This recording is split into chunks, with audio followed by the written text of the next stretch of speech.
How to download and install Amazon Shopping app on Android phone. Hey everyone!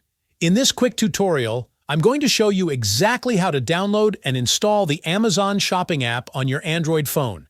So if you want to shop online, browse deals, and order products easily, just follow along step by step.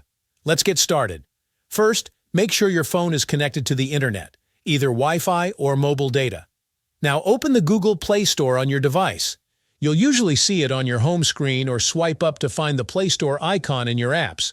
Once the Play Store is open, tap the search icon at the bottom. Then tap on the search bar at the top and type Amazon Shopping. Then hit search. You should see the official Amazon Shopping app at the top with the recognizable orange Amazon logo. Tap on it. Next, tap the Install button. The app will start downloading, and once it's finished, it will automatically install on your device. After installation is complete, you can open Amazon directly from the Play Store by tapping Open, or find the Amazon icon on your home screen or in your app drawer. When you open the app for the first time, you'll need to sign in with your Amazon account.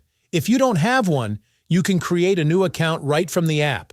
Once signed in, you're ready to browse products, check deals, and make purchases safely and easily. And that's it. That's how you download and install the Amazon Shopping app on your Android phone in just a few simple steps. If this tutorial helped you, don't forget to like the video and subscribe to the channel for more quick guides and Android tips.